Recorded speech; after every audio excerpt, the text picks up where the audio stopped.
B2B Cambodia, the portal for business use in Cambodia.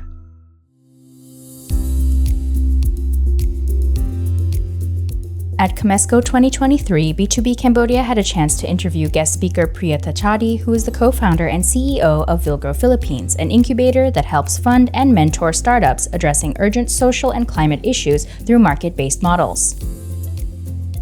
Across Southeast Asia, across most of our countries, the truth is that many enterprises are falling in this valley of death. Why? Because the environment that they're operating in is quite difficult. They don't find the financing that is appropriate for them at the early stages. And the truth is that, at the early stages, very few investors want to actually put their money. And that is a gap, the gap that actually leads to this valley of death. I think we have to first acknowledge that the ecosystem in Southeast Asia is quite young. And so, as a growing ecosystem, there tends to be a lot of challenges. But for incubators, I think the number one challenge tends to be sustainability or financial sustainability. So most incubators are grant funded, and which means that, they have to look for external financing. And very often it's difficult. Even though ecosystem building work takes many years, most of the time incubators don't find funding for multiple years. It's project-wise or it's annual.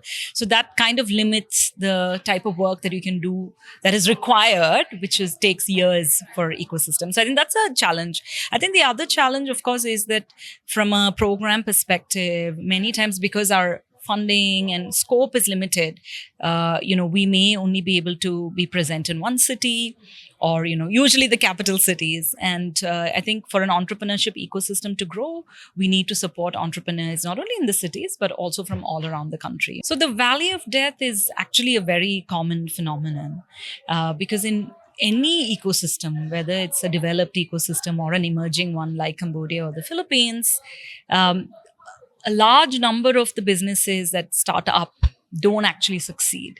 And they fall most often in what you call the valley of death.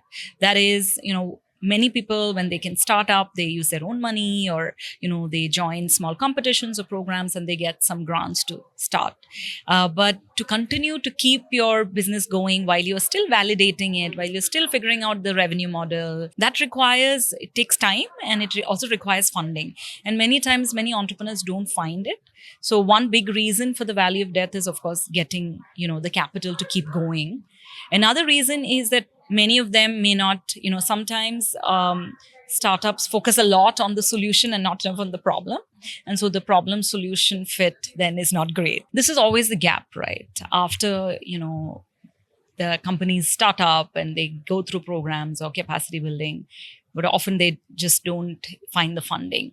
And I think there are two reasons. From an investor perspective, the challenge is that they already know how much they can invest and what type of businesses. That is the thesis they start with. So it's about them finding those who will fit their thesis. And not all entrepreneurs will. And this is primarily when you have VC or equity investing kind of money. They can't support all types of enterprises. So I think what we'll need is one is, of course, better connection. So there might be people that they're already missing out on. So how do we facilitate making sure that they see who exist? That's one. But I think we also need another solution, which is we need different types of capital because all startups or MSMEs or businesses won't need VC capital, right? Won't need large bank loans. They need maybe smaller ticket size. They might need working capital.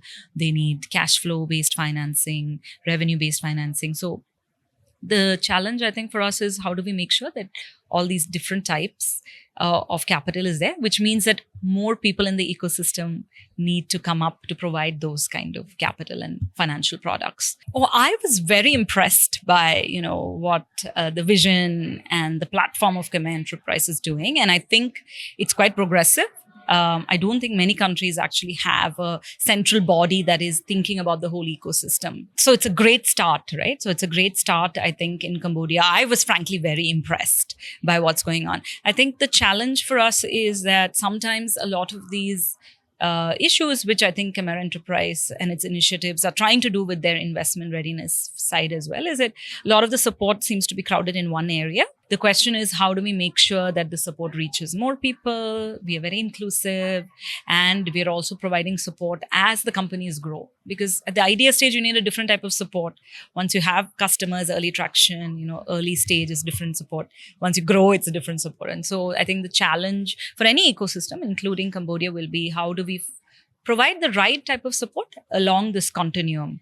I think the first way that we are hoping to do that is that we do run some regional programs for South and Southeast Asia, and so far, we have already supported a company here based out of Cambodia through our Shelter Tech Accelerator. This was about in 2019 to 2020.